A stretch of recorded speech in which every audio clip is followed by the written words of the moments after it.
Аппақ жапалақтап, қар жауады тынбастан, қалың орман қар жамылған, маужырайды түнгі аспан. Білесіз бе, әлемнің ең мықты деген ғалымдары жасаған зерттеу жұмыстары жер бетіндегі бір-біріне ұқсас қарды таппаған. Әрбір қардың 95% ауадан тұрады. Сондықтан да оның түсі ақ, ал түрі әртүрлі. Құрметті көрермен, біз бүгін қар жасаймыз. Ол үшін мұна тамаша үлгілерді әзірлеп алып келген көрермен қонағымызды шақырайық. Есімі Раушан Сүлейменова келіп отыр екен. Келіңіз, біздің үшінші қонағымыз Раушан ханымды шақырайық. Ой, тамаша! Көңіл-күйіңіз қалай? Керемет. Бізде қазақта өзі көбінесе сөйте еркелетеді ғой, маған сол ұнайды. Өзіңіз тамаша, сұлу, әдем болып келген екенсіз. Ал енді, қазір енді қыс, қар, Астанада аппақ қар. Бірінші желтоқсан күні президенттің күнінде осы бір атаулы бір жақсы мерекеде сағат 18:30-да барлық шыршалар жанған болатын. Барлық қалаларда елбасымыз осы шыршаны жандырып, жаңадай жағып, енді осы жаңа жылға дейін шыршамыз ілініп тұратын болады. Сондықтан көңіл күйде керемет, өткенде кішкентай бүлдіршіндеріміз, балапандарымыздың барлығы шыршаны айналып, осы бір мерекені күтетін болады. Солай емес пе? Шынымен де қазір бүкіл Қазақстанды мерекелік көңіл күй баурап алғаны сөзсіз. Мемлекеттік шырша жағылған соң, енді өзіміздің үйімізді, баспанамызды әшекейлеуге, тіпті кеңсемізді болсын, түрлі әшекейлермен, түрлі жаңа жылдық, мейрамдық көңіл күй сыйлайтын декорлармен безендіруге уақыт келген сияқты. Сол себепті бізде бүгін осындай әдемі қарапайым қағаздан жасалған ақша қарларды, қар ұлпаларын жасайтын боламыз. Мына 3 түрлісін жасаймыз бүгін. Неге өз-өзімізге жақсы көңіл күй сыйламасқа? Адамдар айтып жатады, бұл барлығы біреу ерте, біреу кеш деп жатады. Оның барлығы қате сияқты деп ойлаймын. Неге десеңіз, адам әрқашанда өз-өзінің көңіл күйін көтеруге тырысу керек сияқты деп ойлаймын. Және де өзіне де сондай бір жақсы атмосфера деп айтып жатады ғой. Жақсы бір сондай көңіл күйді беретін ауа райын. Кім қуантады дұрыс айтасыз, отбасыңызға сондай бір жақсы көңіл күй сыйлау керек сияқты. Әрқашанда соған тырысу керек сияқты деп ойлаймын. Сондықтан мынандай дүниелерді, қарларды, әртүрлі қарлар, ақ болсын, шынымен қарап отырсам, дүкендерде біршама бағасы қымбат тұрады. 500 теңге, 1000 теңгеден тұрады, 2000 теңгеден тұрады. Түрлі-түрліні сатып аламыз, оған қаншама ақшамызды құртамыз. Дегенмен оны үйдегі қарапайым мыналарды мен үйдегі кәдімгі компьютерлік қағаз сатылатын, сол қағаздардан жасадым. A4 қағаздары өте үнемді. Өз қолмен үйдегі бар заттармен жасауға болады, әркімнің қолынан келеді. Тамаша, қазір соны қалай жасау керін үйреніп аламыз. Бізбен бірге болыңыздар, экранға жақынырақ отырайық. Аналар, әпкелер, ағалар, жеңгелер. Біздің байланыс нөміріміз 55-37-76, хабарласыңыздар. Іске кірсек. Ең бірінші мынандай ең көлемдісін жасаймыз. Ол 6 бөліктен құралған, 6 бірдей бөліктен. Мен ана жерде түрлі түстен жасадым. Сол сияқты мына жерде мені қағаздар алып келдім. Бұрын кішкентай кезімізде болсын, мектеп кезімізде болсын, түрлі аппликациялармен айналыстық.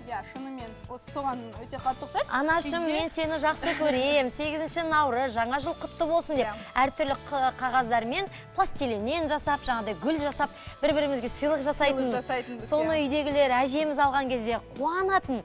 Сонда жаңағыдай қарап отырсам, қазір сол қайтып келе жатқан сияқты. Енді бастайық, ең бірінші жасау әдісін көрсетейін. Қарапайым A4 қағазын осылай етіп бүктейміз. Бұрышына қарай. Мені осылай. Ең бастысы көріп отырсыз, біз тікелей эфирдеміз. Тікелей эфирдің уақыты бір әрі осы тамақ берілуге 10-15 минут дайындауға, әзірлеуге, жаңағы мультфильмдер кейіпкерлерін дайындауға 10 минут. Қазір мына қарларды дайындауға 10 минуттай уақыт беріледі. Ал сіз болсаңыз, бізбен бірге лесіп отырып жасасаңыз, 10-15 минуттың ішінде осындай әдемі түрлі түсті үйде бір жарты сағат уақытыңызды алатын шығар. Бұның барлығы балалармен отырып, отбасымен бірге жасаса болады.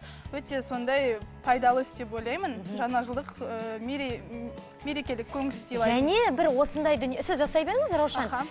Көбінесе кішкентай балалармен, үйдегі отбасымен бірігіп жасаған дүние ауызбіршілікке шақыратын сияқты, бірлікке шақыратын сияқты. Өйткені бір-бірімен күліп отырып, қызықтап отырып, сен мына жерін қиып жібер, сен мынаны бояп жібер, сен ана қағазды алып бер, сен мынаны бүйте қош, оның барлығы көңіл күйді сыйлайды, және бір ауызбіршілікке шақыратын сияқты. Үйдегі балаларыңызға да жасатыңыз, қыздарыңызды да үйретіңіз. Осындай қолыңнан істіксін жаңадай. Осындай қағаздармен жаңадай қарлар жасап алсын. Жаңа бүктедім ғой, осылай қылып. Сосын тағы да ортасынан бір бүктейміз. Кейін шетінен бастап қарындашпен сызып алсақ та болады. Шамамен өлшеп 2 сантиметр болсын, 1 сантиметр болсын. Міне бұлай қылып бүктейміз, иә? Міне тағы да бұлай қылып. Міне жасыл жағын алайық. Жасыл жағын алсаңыз. Осылай тура 4 бұрышты қылып шаршы қылып аласыз. Артығын кесіп тастаймыз. Артығын кесіп тастаймыз. Сіз жасай беріңіз. Тағы бір қайшы болса, сіз маған көмектесетін. Қазір мен қарап келейін, сіз жасай беріңіз. Адам көңіл-күйіңіз қалай? Дайындалып жатыр ма? Дайындалып жатыр, тағы да бір салат жасап беріп сіздерге. Жасалынып жатыр ма? Қандай салатыңыз? О, тамаша. Салат дайын болды ма? Салат дайын болды. Бұл енді мысалы азық-түлік қалғанда, дайындағанда артық азық-түлік қалғанда, содан көкөністерден қызанақ, ішінде тәтті бұрыш, ірімшік және маймен араластырдыңыз. Иә. Пияз қосып жіберуге болатын сияқты ғой. Соны ойлап тұрмын, пияз қоссақ кішкене дәм басқаша болады. Мен енді міне көрермендерімізге көрсетейік, және оны ыдысқа саламыз ба, әлде ерте ме? Әлі ерте, тамақпен бірге салатын шығармыз. Пиязды қосқанда бұны орыстар айтады по вкусу. Біреу ұнатады пиязды. Біреу ұнатады, біреу ұнатпайды, сондықтан да қазір қосқан жоқпын. Бірақ қоссақ оны кішкентай қылып. Майда қылып турап, кішкентай қылып турап, салып жіберуге болады. Міне біздің талантты адам, Дәурен адам. Міне қыздар, бойдақ қыздар, құлақтарыңызға алтын сырға біздің адамның қолынан барлығы келеді. Тамаша әнді де айтады, биді де билейді, салатты да жасайды, тамақты да дайындайды. Енді өзі сондай керемет спортпен де шұғылданады. Жоқ, спортпен. Енді сіз алдында келген кезде қатты шұғылдандыңыз ғой. Осыдан кейін болды, спорт бітті сол. Жақсы адам. Сіз мынандай біз жасап атқан қарды жасай аласыз ба? Жоқ, ондай қарды жасамаймын, бірақ менің кішкентай бауырым бар, Ермек деген, сол осындай қарды жасап берген, мектептен келіп, сол маман көрсеткен жақында. Қарағандыға барғанда. Өзіңе көрсеткен болатын. Иә. Қазір енді кішкентай Ермек мамасымен көріп отырған шығар деп ойлаймын. Бізден түрлі түсті қағазбен қалай жасау керек екенін үйреніп алса болады. Біз үлкен жасап жатырмыз. Қазір мен мына жерден негізі осы кейде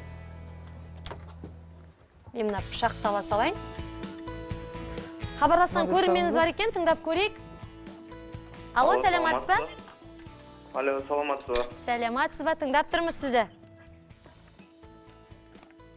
Я? Алло. Теледидардың дауысын сәл басасыз ба?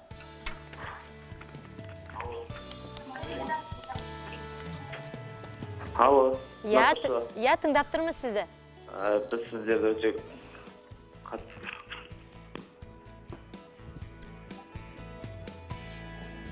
Алло? Телефон байланысымыз үзіліп кеткен сияқты. Тағы да хабарласар деген үміттеміз. Ал енді өздеріңіз көріп отырғандай, біз тікелей эфирде осындай қарларды жасап жатырған болатын біздің Раушан ханым. Міне, өздеріңіз көріп отырғандай, дүкенде бұның бағасы бір 1000 теңге тұрады. Оның үлкендігіне байланысты 2000 теңге тұрады. Сондықтан өзіміздің қолдан неге жасап алмасқа? Тарихта өзге де түсті қар жауған кездер болған. Мәселен, 1969 жылы жаңа жыл мерекесі қарсаңында Швейцарияда қарағар, ал 1955 жылы Калифорнияда жасыл қар жауған екен. Антарктиданың биік шыңдарында алқызыл, күлгін, қызыл, сары түсті қарда кездеседі. Мынандайды естідің бе? естуім бар. Бірақ түрлі түс қар жауғанға енді таңғалып отырмын. Бұл енді ерекше, бұл шынымен де таңғалатын жайт екен. Бізде Астанада, бізде Қазақстанда тек қана тамаша аппақ жапалақтап қар жауады. Иә, тағы да бір шолып өтейік, көрермендерімізге сіз не істеп жатырсыз? 6 бөліктен тұрады. Біздің шаһарымыз жаңағы айтып өткендей. Сіз шамамен моделін кесіп көрсеңіз. Мынандай 6 бөлік кесіп алдық. Шамамен соңына қарай емес, осы жерге дейін қайшымен өткізіп, қиып аламыз. Осындай бөліктерге бөлініп қалады. Енді ең негізгісі былай қылып тағы да бүктейміз ғой. Тағы бүктейміз осылай. Міне, мен де жасап жатырмыз сізбен бірге. Енді ашық жерінен бастап, қайшымен аяғына дейін жеткізбей, сәл қиып аламыз. Мен де жасай берейін. Мен жасай берейін. Оп, оңай.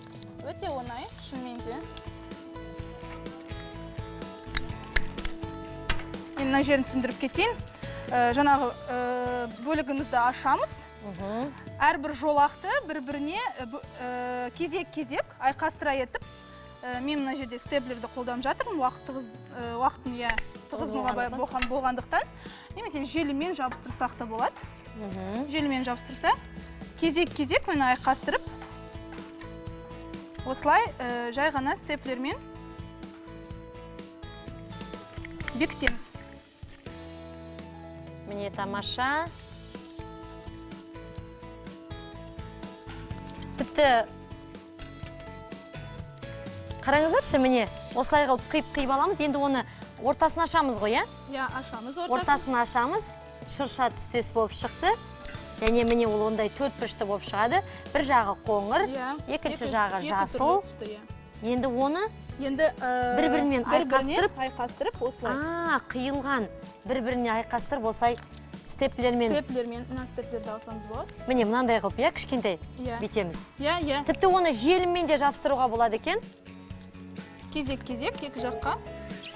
Тамаша, хабарласқан көрермендеріміз бар ма екен? Біздің байланыс нөміріміз 55-37-76.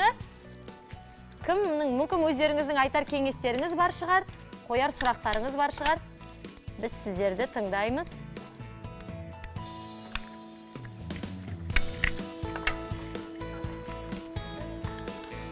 Негізі енді жаңа жылда барлығымыз бір жақсы бір жаңалық күтеміз. Жаңа жылда бір жақсы сыйлықтар күтеміз, солай емес пе?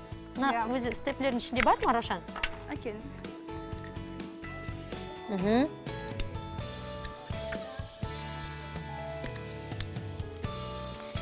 Бір 15-20 минуттың ішінде тездетіп жасап алуға болады екен? Ой, тамаша. Көп рахмет. Көп рахмет. Мені біріншіміз дайын, арғара істей берейін. Менің степлерім істеді. Істеді ма? Иә, ардақтағы ағайын, қазір мына видеоға назар салыңыз. Түрлі түсті қағаздан жасалған үлкен қар бейнесі. Барлық қиындылар бір формада болғандықтан оңай жабысып қалады. Міне, видеодан көріп, өздеріңіз үйреніп алсаңыздар болады. Ғаламтор заманы ғой қазір. Ғаламторда не терсеңіз, барлығы әрбір детальға дейін көрсететін видеолар бар. Өзіміз үйде қарап-қарап үйреніп алсақ та болады. Сіз солай үйрендіңіз ба өзіңіз? Мен шынымен кейбір мұнаны, мысалы, мен интернеттен қарап, өзім үйде бір рет істеп көргем. Кейін өте оңай екен, жақсы әдіс екен. Қазір енді бұны бағдарламаны толық көре алмай қалған көрермендеріміз болса, біздің осы www.kstrk.kz сайтынан мұрағат деп терсеңіз, сонда біздің бағдарламамыздың толық нұсқасын көруге мүмкіндігіңіз бар. Хабарласқан көрерменіміз бар екен, тыңдап көрейік. Алло, сәлематсыз ба? Алло. Сіз тікелей эфирдесіз, тыңдап тұрмыз. Сәлематсыз ба? Мен сіздің бағдарламаңызды күнде көремін, өте қызық. Сіздерге ризамыз. Қай өңірден, қай қаладан хабарласып тұрсыз? Мен Тараз қаласынан хабарласып тұрмын. Мен де естіп жас келінмін, бір жыл болып түскеніне. Сіздің бағдарламаңызды көріп, көп нәрселер жасаймын. мысалы маған сіздердің Гаку деген бір ханым деген сіздерге. Гакку Күзембаева деген қазақстандық отандық дизайнер. Браслеттерін жасап көрдім. Сіздер